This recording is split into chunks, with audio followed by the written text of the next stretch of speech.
Greetings. Welcome to Speak Nerd and Enter. Welcome to Speak Nerd and Enter. On the far side over there is our Captain Mark. Mark, give a wave. Lance Corporal, right next to him, of course, is Rich.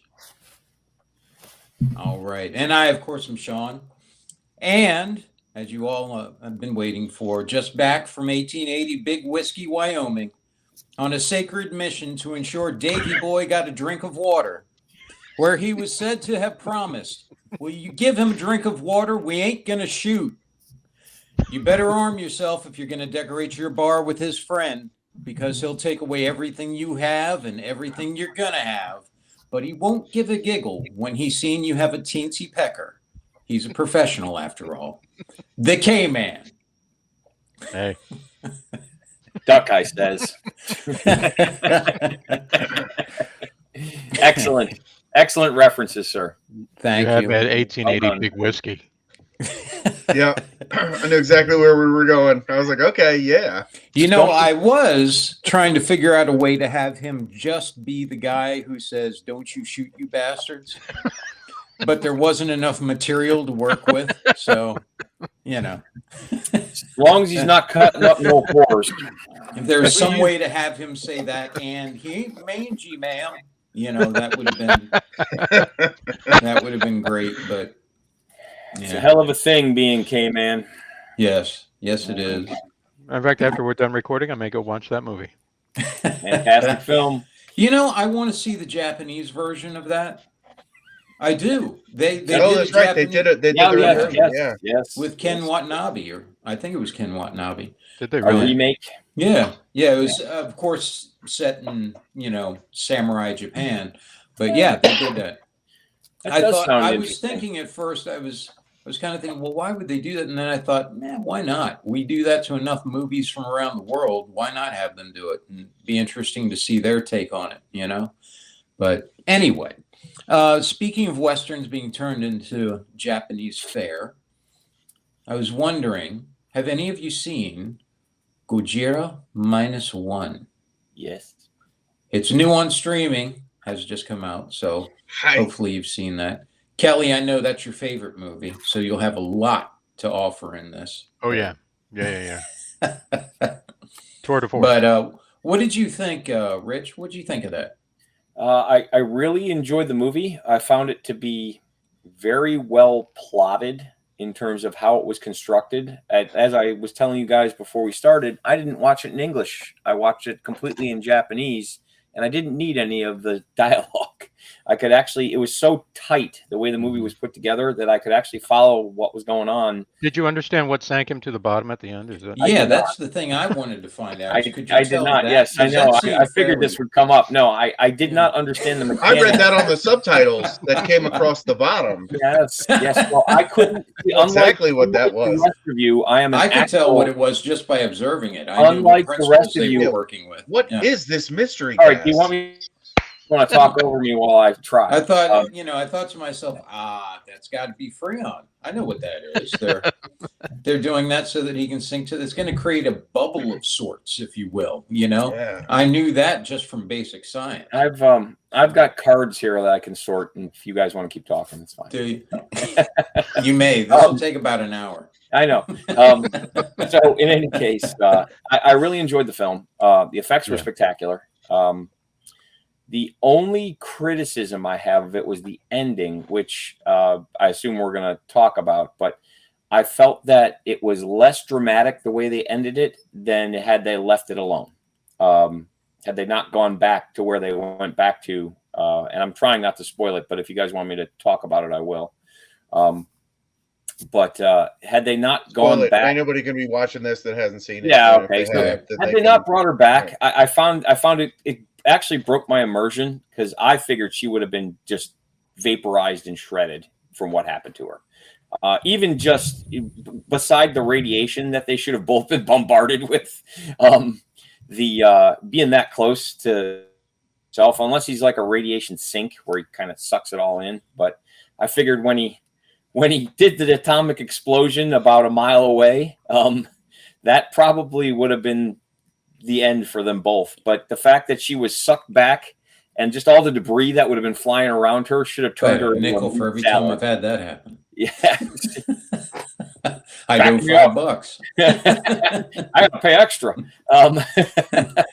But yeah, that was the only part that I had a minor criticism of. The rest of it, though, I really enjoyed. And as a Godzilla fan that was so excited by the film, I actually ordered it from Japan and had it shipped over. So that's why I watched it in Japanese. But I truly enjoyed it. I found it to be just an excellent, excellent movie. I see why it did as well as it did. What do you think, Mark? I thought it was quintessential Godzilla, right? And so because I was watching it with the subtitles, I usually don't sit down and just watch a movie. I'm doing something here and I got a TV right there. And so I'm doing two things at once. And, I'm not reading every word that comes across the screen, but, I spent more time watching it than not. But you had all the tropes in there, right? There's the scientist guy and the military's trying to figure out a way to defeat the giant monster. Like, it was a very giant monster movie. It was hitting all the cylinders of what you would expect in a movie like that, without being ridiculously campy. Because it's like some of those early ones were pretty campy. Oh, yeah. And this was like, okay, we're gonna take that kind of movie, but we're gonna make a movie, right? You know what I mean? And so it wasn't a dude in a rubber suit. It wasn't played for these wacky effects. And my understanding is they made it for so little money comparatively to what we're throwing $200 million at freaking WB movies right now. It seems like I forget, I know what the budget was, 20 million or something like that, which is pocket change in Hollywood terms, to come up with such a good movie. I love the setting, World War II. You've got this kind of disgraced pilot who comes back and is shamed because he didn't lose his life in the war, and is trying to build his life and takes in this orphan. Like, there were some things that weren't tropes that I really liked that they worked into it. And I also really enjoyed that you saw Godzilla before and Godzilla after. Pre-mutation. That when he first shows up, you're like, oh, it's big, but it ain't that big. He probably could have took him out with that machine gun, or Thought hurt he him looked at least. good, But yeah. So like I say, I thoroughly enjoyed it for what it was, and it was basically take those old Japanese movies and remake one of those with today's technology and some, I'm going to call it smart storytelling, because I think it was very smart. It was well written. I'm kind of with Rich, her showing up at the end, but hey, you want to have a happy ending? Cool. Godzilla comes and smashes, half your city. They want to end on a high note. I can live with it. Right. But it's the same thing. Like, the way she left the exit stage right, it didn't seem like she was coming back in. You know what I mean? And she was strong, man. She shoulder checked him about 25 feet. It was pretty impressive for a little woman. She blasted him into that alley. I said, Helena, you're not doing that with me. First of all, you just wouldn't. But, secondly, even if you did. She'd be running for it. Bounce off and throw you to the ground and just for right. And I know we were joking about the Freon and everything and what, but it was we were some of us were. But even that was pretty creative. You know what I mean? You're like, oh, how are we going to stop this big monster? Something new, that is shrugging off everything that we throw at it. And they're like, we're going to do this, and then we're going to do that, and. I liked the movie a great deal. I really did. I liked it a lot. Like everything you guys said was on point. I really enjoyed it. It had heart to it that I think so many of the other ones don't have, and had great character driven story in there. You know how normally I'd say, I don't want humans in there. I want to see the monsters, right? They're far more interesting. That pilot and his story made it so interesting to me because of his personal journey, his arc. And this, of course, Gojira representing not just what ended the war, because that's, the analogy, of course, that he's supposed to be, not just what ended the war, but now it's haunting this guy. Yep. Because he didn't play his part. And so now the end of the war won't go away until he finally deals with it. and how it affects his life over and over again, I thought was really well written, really well acted and done, and the perfect mix of that ridiculous old Godzilla style, monster design characters. Like you said, Mark, the scientist in there, but he had the wacky wacky Yeah. hair Yeah, the too. hair. The wacky hair. The very and, yeah, yeah. wacky, yeah, the old Japanese Very wacky Godzilla scientist versus thing, Megalon. Yeah, Yeah. it had enough of that in there, but never, like you said, it never went campy. It actually took that and made it in a weird way pretty cool, And so I really enjoyed that. And I will tell you, my favorite part was that atomic breath. Oh, yeah. My Oh no, God. I was just going to bring that up. That was the payoff that I was waiting for. I was like, oh Yeah. man, they finally. There's another movie called Godzilla All Out Monsters Attack, where Godzilla was similar. He was mean Godzilla, kind of like Shin Godzilla. But Godzilla was a force of nature, and he was cruel, which I found really great. But that atomic breath, man, wow, That was worth the price of the movie all on its so own. good. Kelly, I recommend seeing it just for that. I mean, that was and you know what? The other thing I like about most Godzilla movies in general, but this one specific, when he shows up and there is utter destruction, right? Like the wicked and the innocent, they're all getting squished and stomped on, and he is causing death and carnage and mayhem when he wades through your city. And he doesn't even, he's which is ignoring what it would be. Right. The lady's hanging from the train car and everything, and right. And her surviving is accidental, or her death would not have been on purpose. It was just, hey, I'm going to pick this thing up and throw it around. Beneath Contrast that to, say, the more modern Kong versus Godzilla. The Hollywood versions. Oh, we're going to go have all this fight take place in a nice, clean jungle underground in upside down world where there isn't anybody else to get hurt except for somebody you might want to have get hurt. You know what I mean? Yeah. It was a bit of a contrast to see him just like, oh, I'm going to walk through this downtown district and destroy buildings, and you get the Japanese news crews on the roof, like, oh no, he just ate the theater. I thought no. That was great too. Yeah. I loved the fact that they went back to the old school original Godzilla is a force of nature.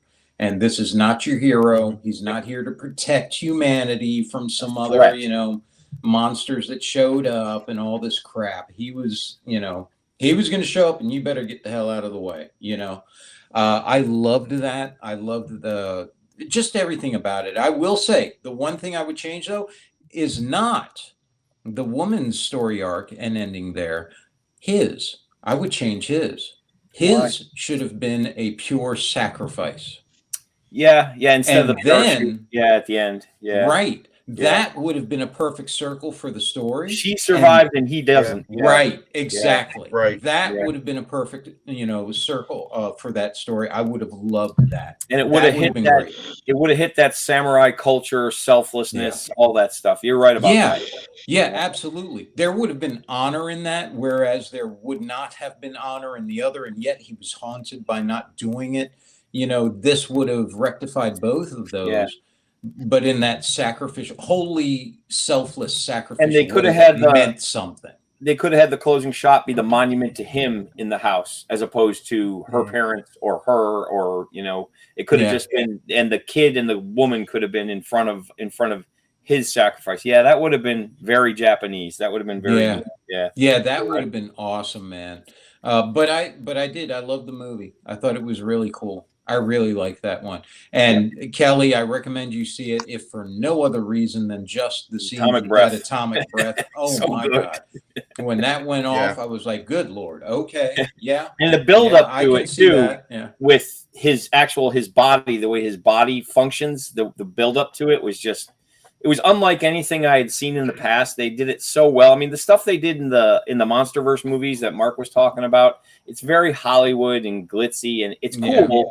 But it was not as just terrifying like this. What it was going on. Yeah. Right. Yeah. To be honest, and it was also kind of campy back in the day. Yeah. The way they did it. really So campy. again, this really hit that sweet spot of we're gonna make a Godzilla movie, but we're gonna take it seriously, and this is what it would kind of be like without going the Hollywood route and without going the Yeah. campy route. I'm wondering how they did And that, yeah, given I the. just really enjoyed it. I'm wondering how they did that, given the What's budget, because I looked it up and it said the budget was $10 to $12 million. Yeah. But the It just box office gross okay. was 100 was what, close to 116 million. And they won Oscars. Yes, So, I mean, Right, how did they right. do that on that budget? That's quite I mean, extraordinary. it just goes to show how much waste you have in modern movies, that just waste that's not necessary when they tighten it Right. down. And I think Hollywood's people are broken. dedicated. I think Hollywood is broken.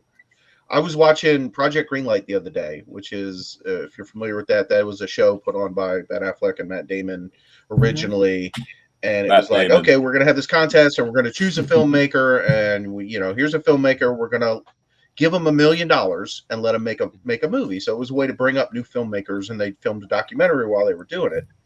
And then HBO did a newer version, and I think this was the newer version that I was watching, where it wasn't Ben Affleck and Matt Damon. It was some other people that you'd recognize, but I don't remember the names. And anyway, they're making this movie, and it's a science fiction movie that literally has a mom, a daughter, and like a bad guy are the three main actors in the whole movie.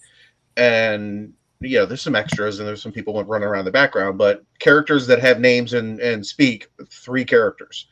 And at one point, somebody in the movie is like, I've got 130 people on set. We've got to do X, Y, and Z. And all I could think was, why do you have 130 people on set when you have three actors? Three actors. Right? You have a mom, you have a daughter, you have the bad guy, right? It's a little science fiction ditty. And I watched the movie after, and it was not great, but I was just like, what? Why are you bragging that you have 130 people on set when you've got three actors? You need a film crew, right? You need a director of photography, you need some lighting guys, whatever. I could see having a few dozen people on set. Right. Why do you need 130 people on set for this movie no one's ever going to really see? This is not like some blockbuster movie. This is some tiny little movie that if I found the title of it, you guys would never have even heard of it. Yeah. Right. And so, but there's, and again, it's a documentary. They play everything for drama. You know what I mean? We're like, oh, my job's important. Yeah. I have to talk about how important so I get that whatever. But that should not be my main takeaway from your documentary on how to make a movie, is you're bragging about how many people you have on set and how expensive money it might be to do this, or how much money you waste. Right. Well, and that's that just think Hollywood is broken. Well, that gives a great segue into the thing I was going to bring up next, which is then on the other side of the scale there. So you have something like Godzilla -1. And then on the other side, you have the Acolyte. And the Acolyte, which was made for, what was it, 150 million? Something like that? 200 million was the last 200 million. 200 million. 10 times the I budget. heard 200 million. 10 times the budget. $200 million. 10 times the budget. Yeah. Right. And I'm sure, 10 times like you worse. said, all kinds of people working on it and, all of that. But it doesn't have nearly, and I could not watch, I think, how far did I get into the first episode? 10 minutes. I think halfway through, something like that, maybe something like that. And I just couldn't do it anymore. I knew what was happening. I knew the plot line and all that, as soon as that was going on. And I was just so disappointed with the choreography, the writing, all that. The acting seemed all right, but it's hard to tell when you're taken so far out of it because of all the other stuff that's going on with it. And it felt like I was going to, it felt like I was being taught a lesson by Hollywood and, all of that. My favorite. And whereas with the Godzilla one, even though it's not something, the storyline was not something I could personally say, oh, yes, I understand that tradition and that part of culture and why that would be so important and all that. We don't have that. And yet I was able to connect with those characters because of how well it was written and done and acted and all of that, so that even as difficult as you might otherwise think that to be, it was very accessible, whereas this one I felt like put off of this one almost immediately, where just the drastic difference. And as you said, Mark, the wastefulness, as though throwing so much at it is going to make it better because they're going to have access to all these different things because they got the money. You don't get the results, without having the heart in there. Not that the money's a bad thing. You can have money taking a movie a long way, and doing some really good things with it, making it very successful that way, and so much the better. But it does not substitute for that creative heart that really needs to be there. It's So, like the at least in difference. my opinion. It's like the difference between a finely crafted dessert and a Twinkie. That's what it reminds me of. It's the Twinkie is just processed garbage that you get for a few. You might pay $5 for it, but it's still. Yeah, no, you're right. And But you know what? There's a place for Twinkies. There really is. There's a place for Twinkies, and I think a couple weeks ago we were talking about the DVD direct to film kind of. We're going to make some cheap movies. Yes. Right, that they crank them out, and that kind of that's the equivalent of the Twinkie, and that's fine. But when you're going to spend $200 million on your Twinkie, right, that's when we have real problems. Now, listen, I watched The Acolyte twice to make sure that I was up to speed on how terrible this was. One for the team, buddy. I was out the other day. I was like, all right, let me throw this on again. So they lost me at crackling flames in space, right? So our main character is a mechanic. She's like a ship mechanic. She's working on Trade Federation ship. Something broke. They're like, you got to get outside and fix that. So she puts on a spacesuit with magnetic boots, and they show us her sticking to the side of the hull, like, oh, I'm in space, right? And she's tethered on there, and they're fixing something, and some of it is pretty good because the Trade Federation guys are like, these guys are expendable. And she's like, hey, we can hear you, right? Like some of it was actually pretty funny because, like it's not all bad. Some of it, I was like, okay, that's pretty clever. But we're showing that she's a mechanic. She's doing some dangerous stuff. And then something kind of, sparks, explodes, whatever, not explodes, but a fire happens like 5 feet away from her. And the crackling flames in space. It's literally like a campfire. Yeah. And she's staring at it. You can see the reflection in her spacesuit helmet. And then she kind of has that far off look like I've seen some stuff. And you hear the screams, like, oh, she's thinking about, her backstory or whatever. And I'm like, okay, this scene demonstrates that she's got some skills. She's a mechanic. She's doing a dangerous job. And she's got a background. Okay. That scene didn't have to take place in space.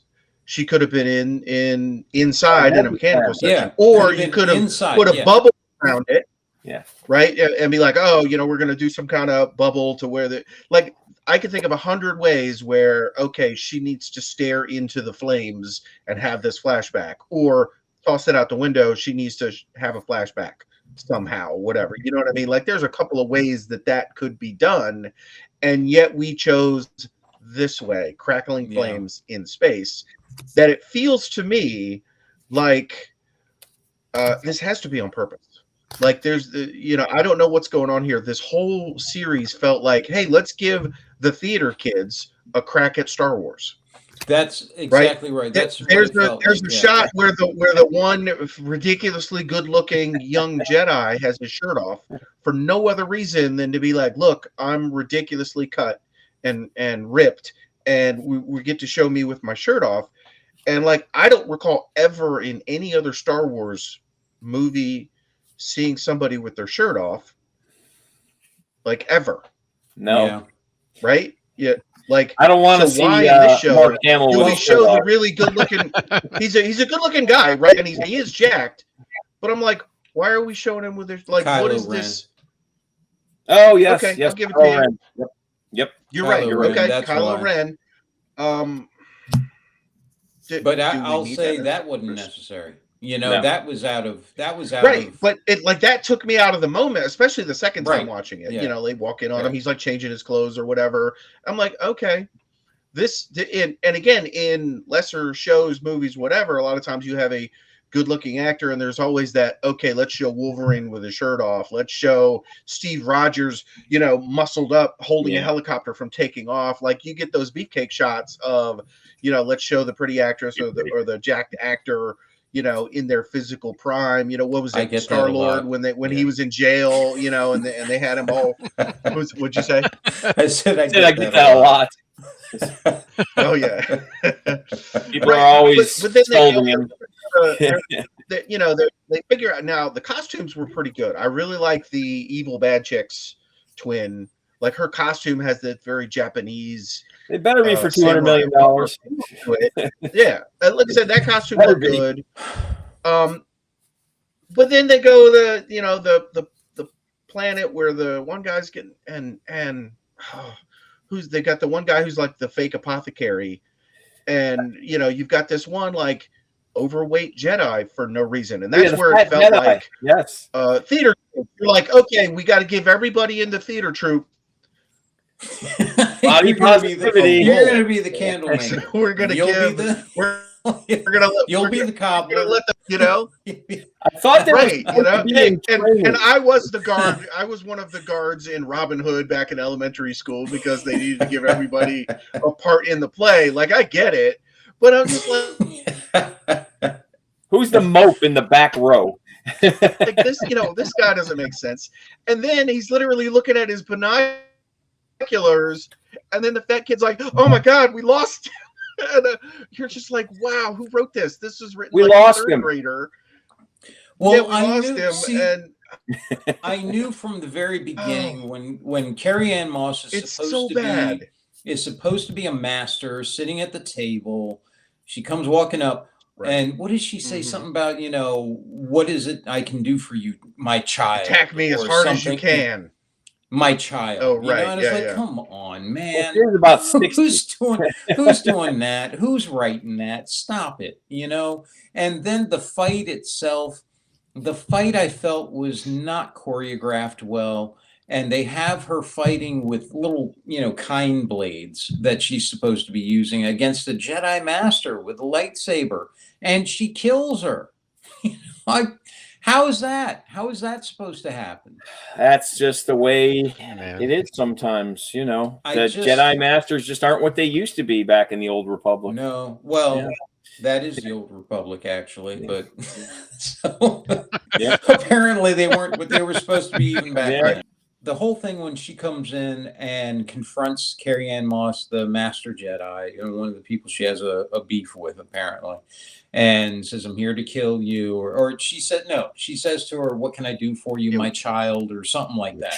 That statement right there took me out of it. Never, ever, ever, ever have I seen a Jedi Master, address someone like that or do that. That sounded so forced. Not even Yoda. No, Yoda. Not at all. 800 years old. No, Yoda, if anything, Yoda would call you a youngling, or something like that, something stupid. But this took me totally out of it. And because it showed that they didn't understand the IP that they were dealing with. The Godzilla -1, they did. So when they wrote theirs, even though they were doing a modern take on it, something that might not have worked because so many other Godzilla movies haven't, this one did because it felt like they were being honorable and taking into account what the IP was and how to keep it within on brand, if you will. Yeah. And still get their point across. Make this a more grown-up version, a more sophisticated version of Godzilla, which was a dude walking around in a big suit beating up, like 3-foot-tall model buildings, and him and some other monster guys. Other monsters that threw meatballs from their mouth. Right. Yeah. And then the cheesy, little atomic breath thing and all that stuff. To take something like that, think about that, to take something like that, turn it into what we saw, and still pay homage to those old films in an honorable way, not making fun of them, but in an honorable way. That's what I'm talking about paying attention to those details, the creative part of it, and understanding what the original message was and the art was and all that you're dealing with. The Acolyte was the opposite of that. where you threw all this money at it and all this stuff at it and everything, and you come up with something that's less than. Godzilla Minus One was using so much less and coming up with something so much more because it had that heart, it had that passion, the soul to it that made you appreciate the originals, as goofy as they were. Have you seen the interviews with some of the lead actors? Have you seen those? I have, and that's why I feel like this is being done on purpose. No knowledge of anything. They have no care, no knowledge for anything to do with Star Wars. The one lady I saw, one of the main actresses, she was questioned. She said, well, what do you think about this contribution to Star Wars? She had no answer. She had no knowledge of anything. For her, it's just a vehicle for her own, whatever belief systems they want to push through. But she had no knowledge about the Star Wars universe, how she fit into it, where it fit in the, just didn't care. It wasn't necessary for what she was doing, which is, you know what, maybe that's not ridiculous. even necessary, but whoever's maybe it's not, I don't know.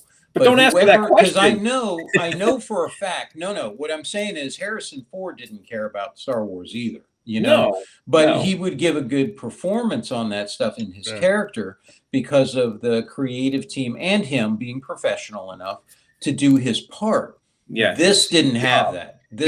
I'll even respect Mark Hamill with the trilogy that most recently came out. Like he read this and was like, look, this is your character. Like, I'll do what you're wanting me to do, but I like money. This isn't good.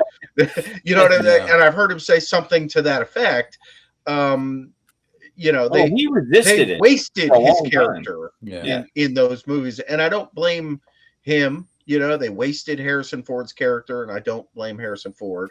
They wasted Princess Leia's character. Carrie Fisher. And like I am, the further we get from them, the more angry I am at that trilogy of movies and how terrible they were and what they did to screw up a beloved franchise. And at this point, I think we need to shake the Etch-a-Sketch, and you need to start over entirely.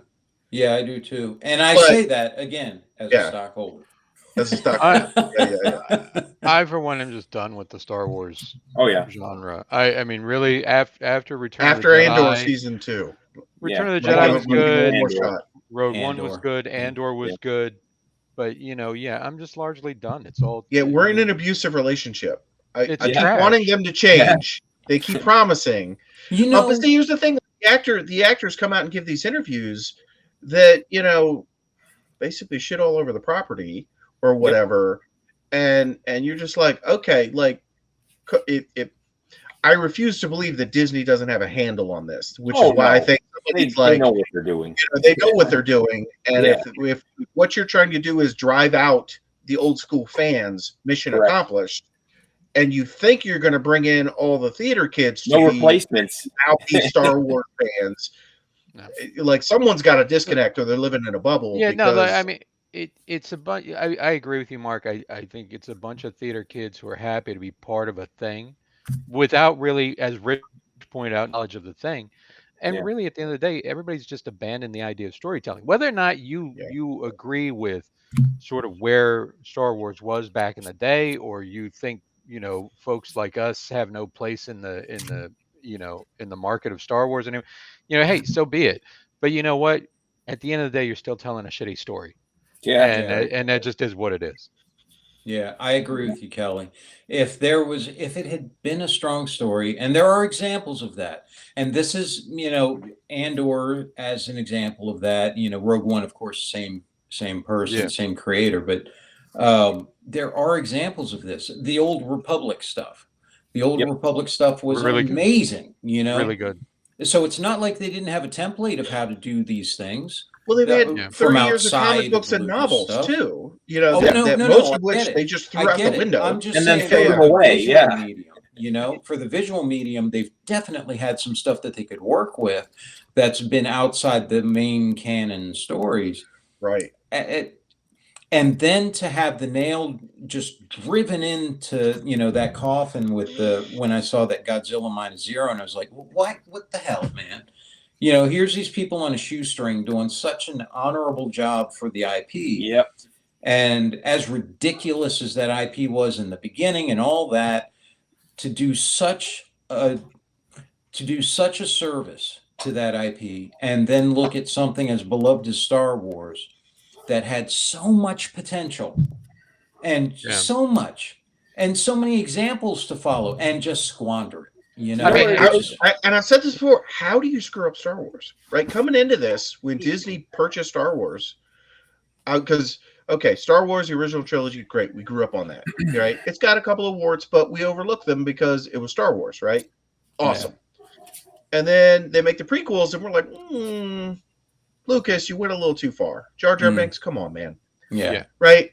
And so we were all like, okay, I see what you were trying to do there, George. Nice try. It didn't really land. And George sells it to Disney, and we're all like, oh, hell yeah.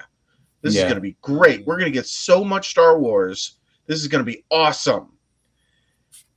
And how much awesome Star Wars have we gotten? We've gotten Rogue One, and we've gotten Andor, and we've gotten crap. It's driven us to the point where we wish Lucas still had it. Right. And I remember making the joke like, hey, Child Protective Services needs to come in and take Star Wars away from Lucas because he abused him. Right. And haha. But you know what? Lucas, for he was a fan. He understood Star Wars. Right. And I feel like nobody at Disney gets Star Wars, or like Andor snuck in and was like, we'll just toe the line and not tell them what we're doing. And they managed to put out really good Star Wars. You know what it is? In my opinion, it's a matter of respect. Respect for your customer, respect for what you're working on. That's what Sean is pointing out about Godzilla. All of those filmmakers, all those actors, they felt a duty, a responsibility to respect what they were working on and to treat it with the gravitas that they knew it had over 60 years of filmmaking, from the 50s. So, it's very much, there's just no respect for the property from anyone involved. And it comes through in the final product where it's just trash. I think what it feels like to me, Rich, and I don't necessarily disagree, but I don't want to say that it's disrespect as much as what it feels like is bad fan fiction. Yes. Right. Yeah. Yep. I mean, but that's using exactly what it comes across as. But here's the thing with the Acolyte, though. I don't feel like a single actor, or for that matter, I'm going to throw the director and like nobody in that in that show that I saw was a fan of Star Wars. They were kids playing dress up, not like a fan of Star Wars, as opposed to the Mandalorian. Right, I felt like those guys were, was it Jon Favreau and like they were like, we're going to tell a space western, but we're going to use these Star Wars characters, and it worked. You know what I mean? But I feel like there was absolute respect, Filoni. I feel like they do like Star Wars and have respect for the property. None of that has shown through on the Acolyte. In fact, the lead Jedi Council head person is the director's wife. You know what? It feels like, and if she could act, that would be cool. But her costume is terrible. Like, we just painted her skin mottled green and cut her hair weird. And I'm just like this is a bad costume, right? You guys realize that. So go ahead, Kelly. It feels like to me like Star Wars is the thing that's constantly been trying to go out of control. And I mean, given, what was it, A New Hope, when that was written, before it was, people fixed it, right? Yeah. The original, it was something that thing was going to bomb. It was going to be horrible. And you feel like it's constantly been trying to go out. It's like an unstable element, on the periodic table waiting to decay. And everybody finds a way to let it to decay. And occasionally, you get like a Rogue One or an Andor or something. But those are good. Those are going to be the one-offs. I don't know. I'm done with the franchise. Yeah, they're not supposed to be the exception. They're supposed to be the rule. How have you made me? And here's the thing, though. I don't need filet mignon, right? Like, for me, my Star Wars it's not hard to make a good Star Wars. I want some Jedi cutting some people up with their lightsabers. I want some cool action scenes. All right, we'll throw some dogfights in there. Like, these ingredients are not hard, right? It's like going to Taco Bell. You're like, oh man, I got some tortillas and I got some rice and some beans and some beef. Go, right? Mix those things up right. You got 50 menu items. Like, you could get something that is admittedly fast food, right? But like, you got to go out of your way to really mess up Star Wars, and that's what I feel like they're doing. Like, you could try something, and it's like, that didn't really work, but at least you tried and you gave me something. Sean, you're mute. I don't hear you. Sean, we don't hear you. So, I want to know. I almost thought that was a bit. Yeah, you're doing it to us. I want to know how they took something which I've spent money on, art books and action figures and movies. How have they taken that and just turned it around so I just can't stand it anymore? Something that I loved, that I actually had a lot of investment in, and they just turned it into derision. It takes some skill to turn someone that way, it's skillful destruction. What I was going to say is that as a counterpoint to the Godzilla thing, Godzilla, of course, doing it on a shoestring budget and succeeding. So if you do it as a blockbuster to succeed, I would offer up Dune as an example of that. Yes. I know, Kelly, you didn't like the second movie, but you have to agree that he stayed true. One. No, I know, but I'm saying you didn't like the second one, but you have to agree that he did stick to the original. Right. Yeah. He respected the original material. Yep. And gave you something that looked and sounded and was acted well, like the story was. That's the kind of respect that I was hoping to get. But and I just re-listened to the Dune audiobook, like I finished it day before yesterday or whatever, right? So you finished. I really like the changes that he made for the movie.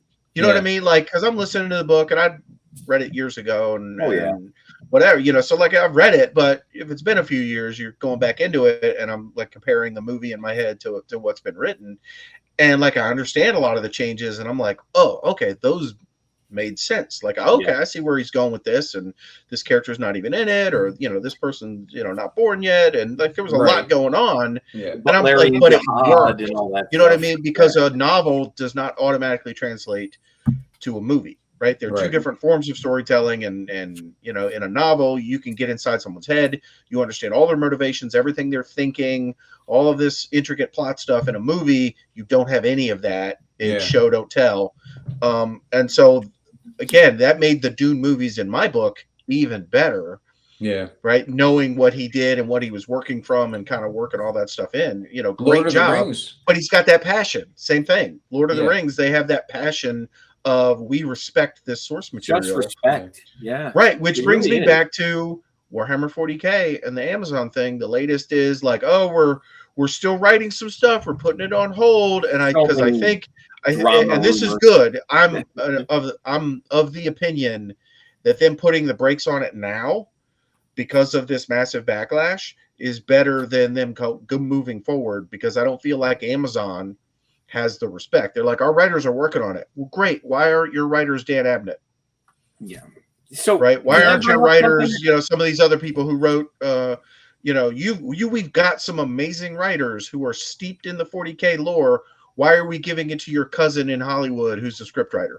Yeah. Can I bring up? And I don't know who's working on it, but I'm sure it's somebody's cousin who's in the business, and they're going to give it to him. And like, oh, he wrote a bunch of other stuff. We don't care. He doesn't play 40K.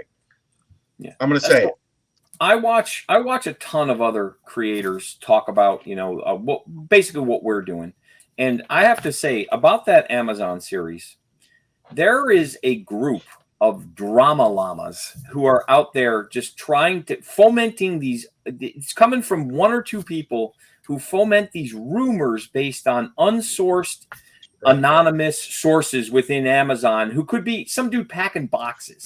My sources are dude. I work at Amazon in the warehouse. Yeah. So, and they're coming up, and then people are glomming onto it for clicks and views, and I find it truly annoying that people are just eating up this rumor versus, Henry Cavill's going to leave. Who says?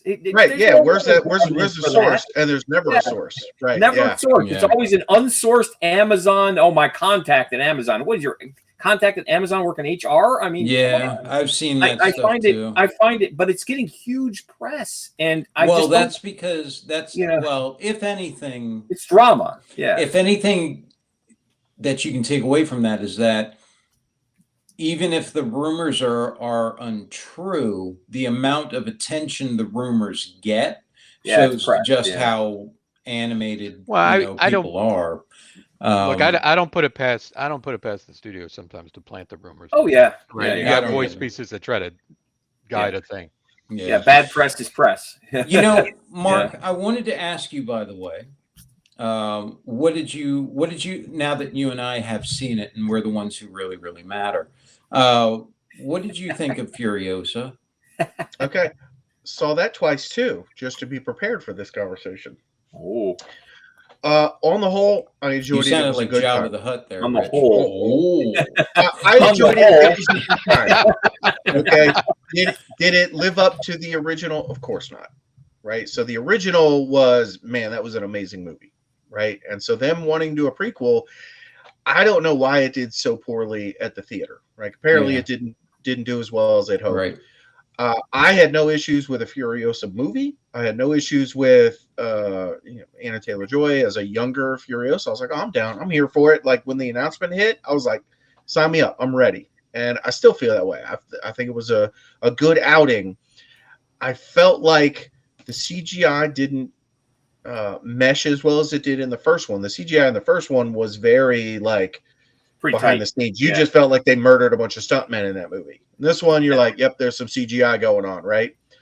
And I felt it was a little cleaner, like the vehicles were cleaner, the people were cleaner on purpose because this was set 20 years before the next movie, the kind of thing. Yeah. But you're still in a wasteland. You're still got all these junk cars driving around it. And it was that I don't feel like the production design quite met what we were expecting. And I'll give you an example. When the gas truck gets stuck, they drop the portcullis behind it. Portcullis, and it's stuck, right? And so the dude who's driving the rug gets out with a lever action rifle, a stainless steel lever action rifle that looks like the one I have in my safe.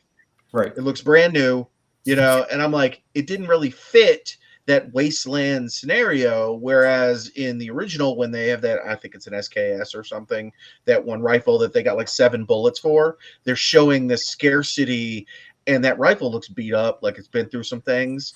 Well, and there's a dude named the Bullet Farmer that's his whole gig is he accumulates ammunition. So right, I know, but it took me a little bit out to have that gun look so nice and clean in that environment. You know what I mean? Now, granted, they use a straight up Glock in the first one where they smash the skull and grab it, and it's all beat up. It is. It's all beat up and scuffed. Would have been so in better shape if it was HK.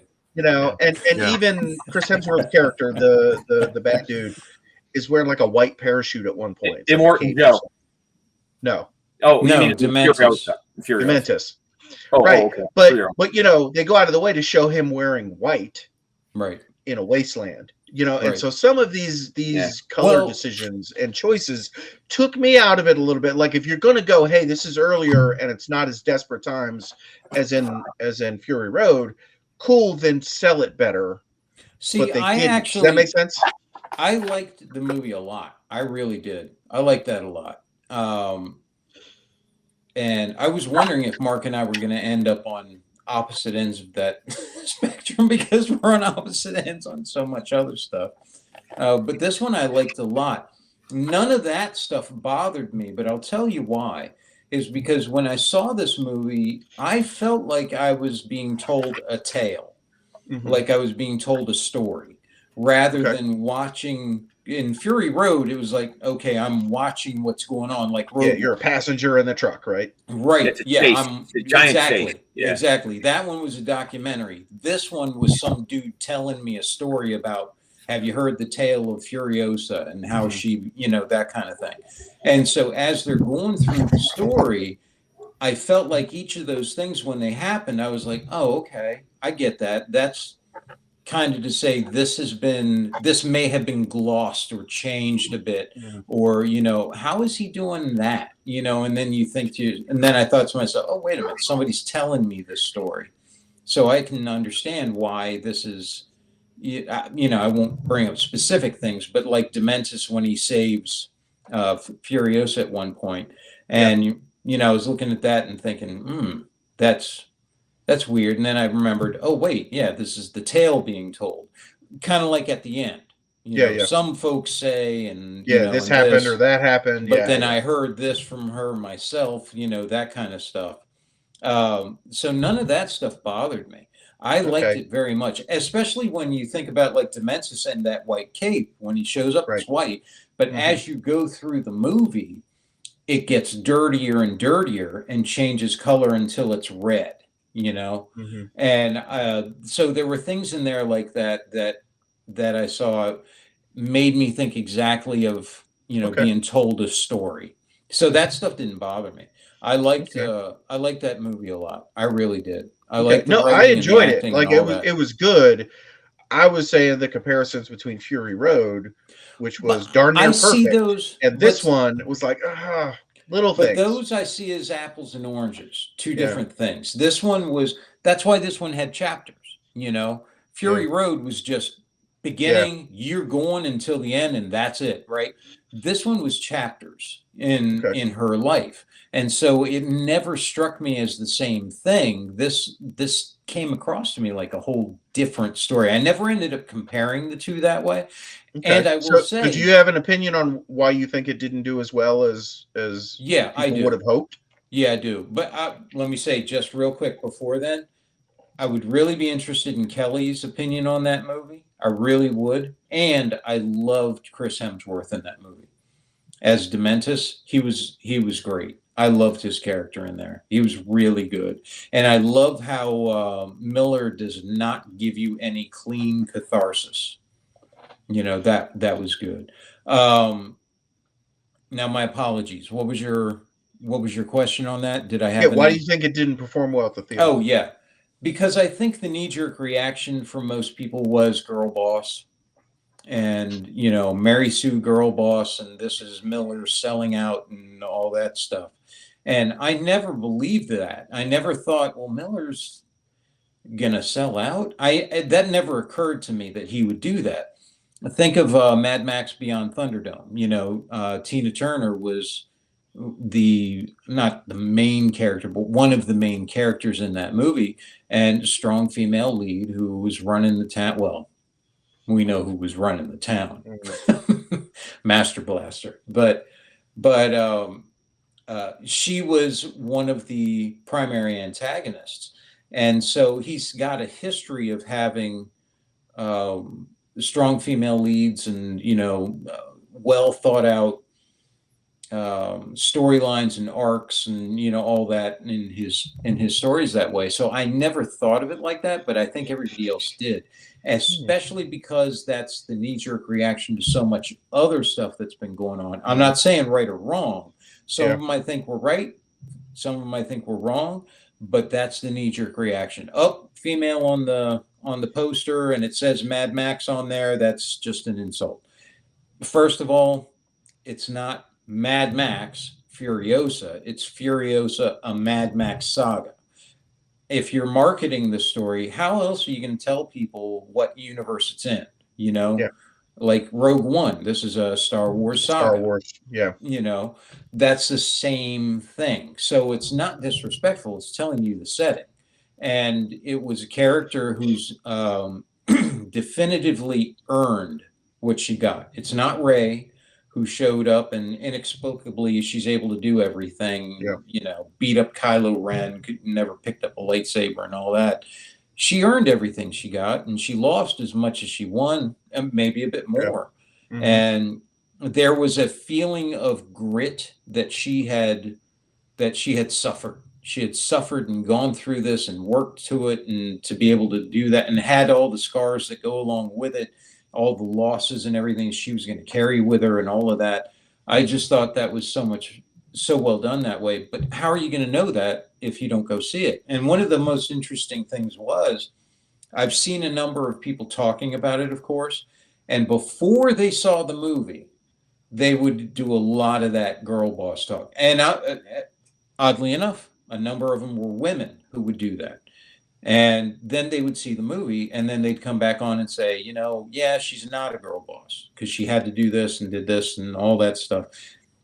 That's what frustrates me, is that I understand that when you're spoon-fed a Three's Company level, cinematic experience where it's all formulaic and very unsatisfying, that you get to a point to where once bitten, twice shy. I get that. But to judge every artist who's out there, especially one who's established for decades, to judge every artist out there so quickly and so ignorantly would be a good word, I think is foolish. And the detriment is that when you have something good like this, you're not going to get it again because now Hollywood sees it as a failure. Well, no one's going to go see this. They will go see Maverick. Let's do another Maverick. Here, pull Tom Cruise out of cryo. Let's throw him in there, and we'll throw him in another jet, and we'll stir it all up and, spill it out onto a screen with him saying, "Thanks for coming, guys. I appreciate, and it'll be the same damn thing. And everybody's going to get the same stuff over and over and over again instead of anything original. So at least that's my thought. So you guys know that I am an enormous Mad Max fan, right? For years and years. And I loved Fury Road. Fury Road was one of the best movies I've seen in the last 10 years. I just absolutely adore the film. But, with this Furiosa... It was on my list of top 10. Oh, I'm sorry. Go ahead. Yeah. So with Furiosa, though, so even though I refuse to go to the theater to see it, I want to buy it. I'm looking forward to it still, despite all the accusations of girl bossery and all that stuff. I liked Furiosa as a character in Fury Road. I thought she was well developed. I thought she was and seeing her backstory, I think, to me would be interesting. I don't expect it to be a Mad Max film. And like you were saying, that the people, you're right, Sean, that as soon as it came out, people were crying about, oh, it's woke, oh, girl boss, without even seeing it to see if the character follows on from the way she was developed in Fury Road. Because in Fury Road, without Max, Furiosa was dead 5-6 times over. Right. And people refused to accept that. He could have killed her. She would have died multiple times in the desert. They would have ridden to their death into the wastes. And the only reason they survived was because of Max. But nobody seems to give that the credit it's due. But the character itself of Furiosa was hugely interesting and very well constructed. Mm-hmm. And I'm looking forward to seeing Anna Taylor-Joy, even though she kind of looks a little bit like Alia in Dune, in the first Dune. I would like to see the film to judge it for myself. And I find it, you're right, I find it disappointing that people immediately make that assumption without even taking a second to determine, because it's still a Miller production and Miller knows Mad Max. Yeah, but Hollywood did it to themselves. Yes. Yeah. Hollywood has done this to themselves. I mean, they did so much that it promoted the very thing that Sean's talking about. Yep. And there's been enough of a backlash in society on the idea of diversity and inclusivity and all that that there's this idea that I mean, I'm not surprised people would look at it and now toss it aside. Yeah.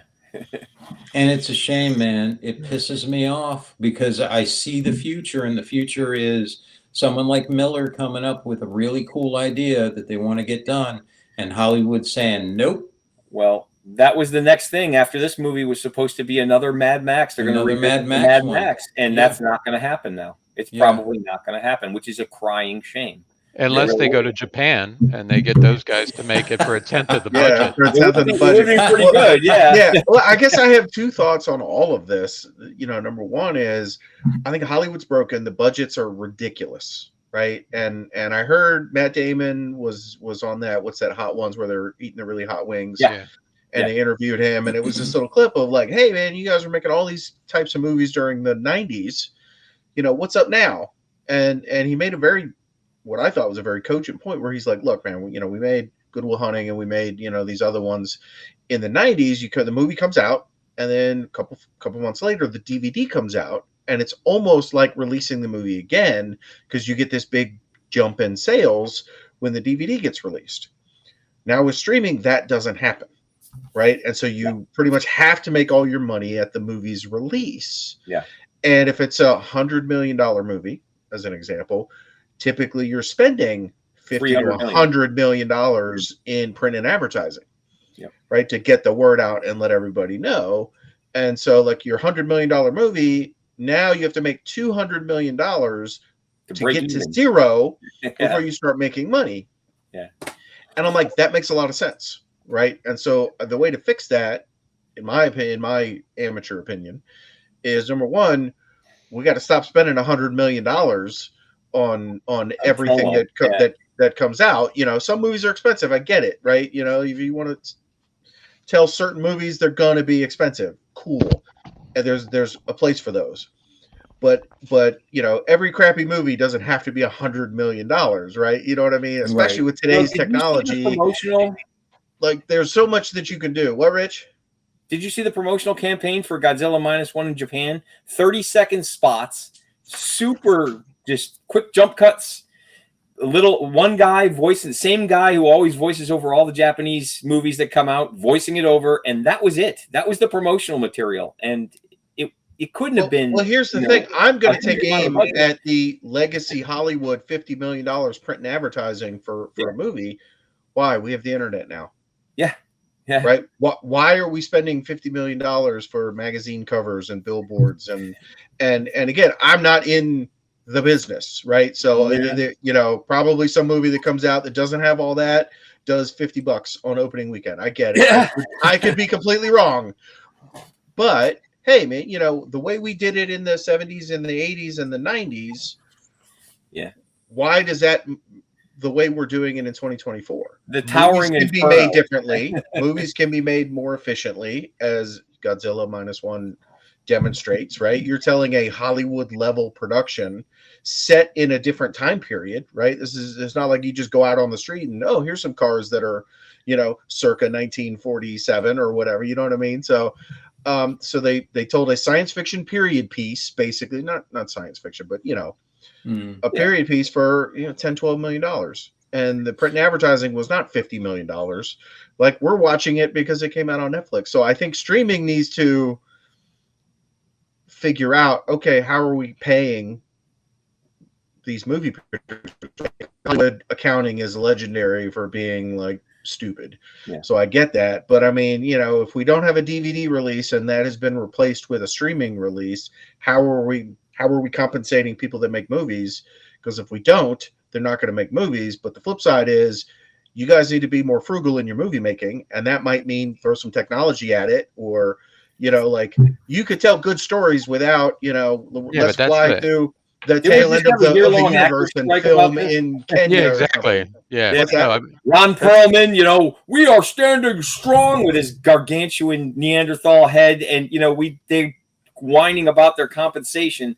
I honestly think they need to stop paying actors $50 million up front and make them have a percentage of the profits be their compensation. No, the reason they don't do that is the very thing that Matt Damon talked about. The studios for a long time have figured out how to make a movie and then say, "Oh, the movie didn't make any money, so you don't get paid."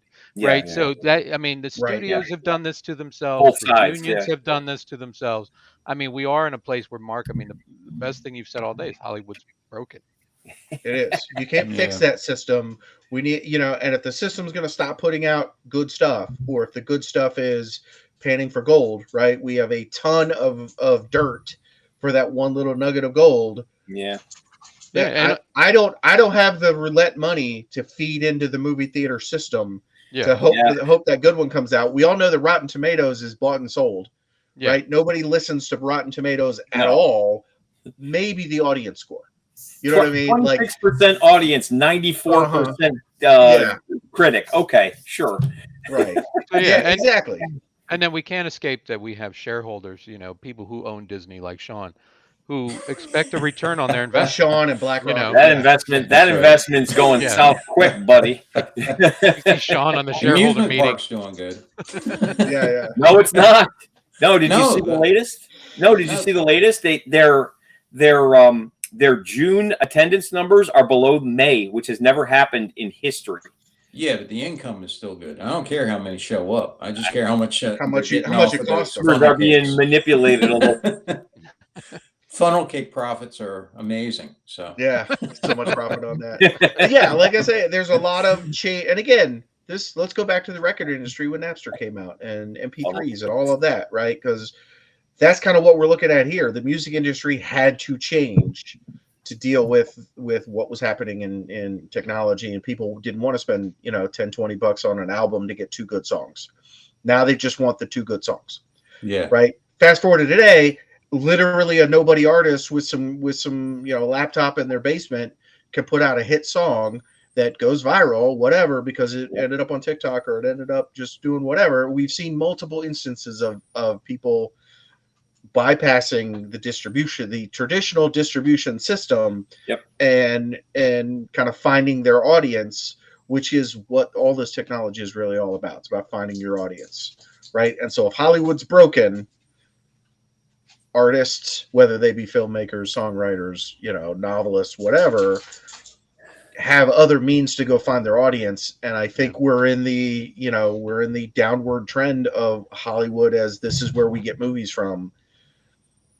This is the death flail of Hollywood, is what I fear. And they've done it. You're right, Kel. They've done it to themselves, right? Their accounting is like, oh no, this movie that made, $1 bazillion.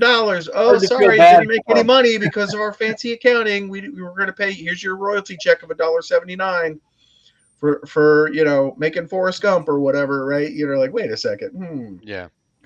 So there needs to be, some transparency, some changing of business practices.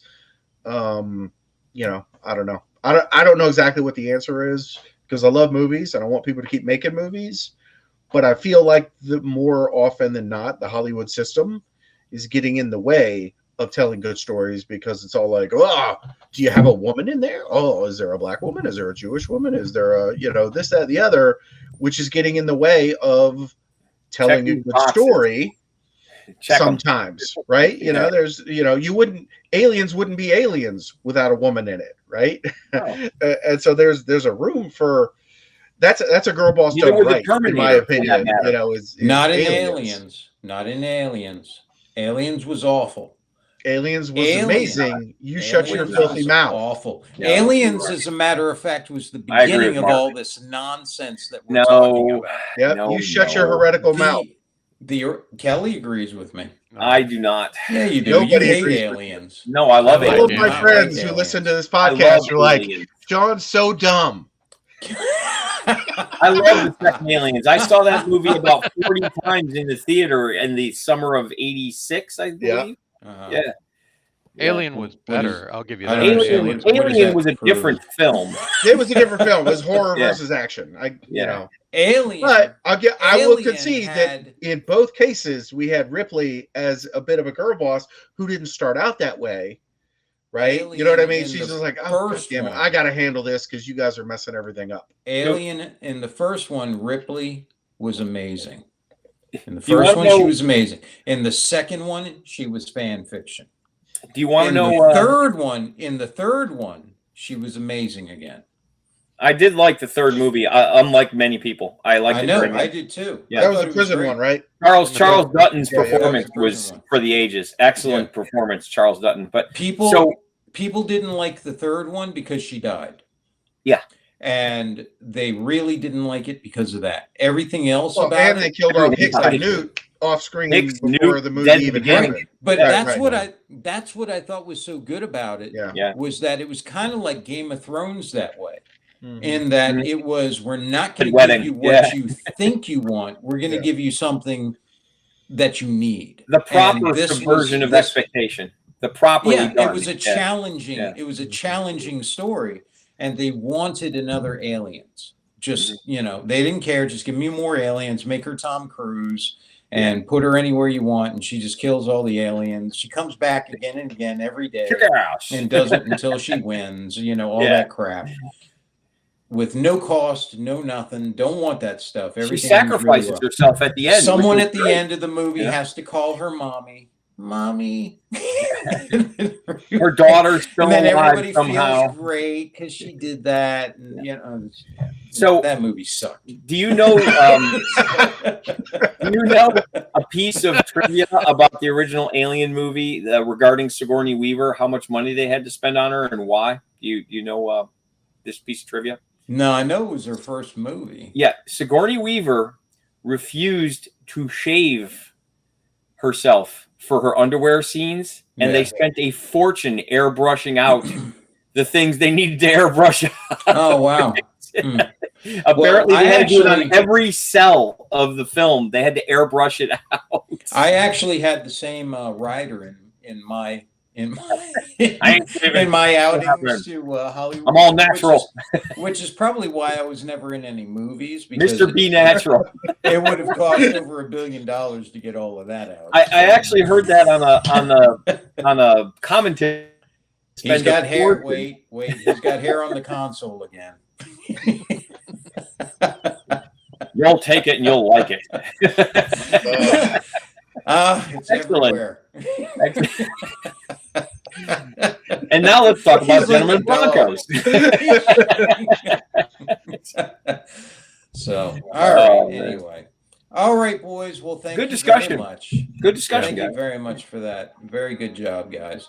And to all of you, I will see you next week then. All right, guys. Bye. This concludes our Speak Nerd and Enter broadcast.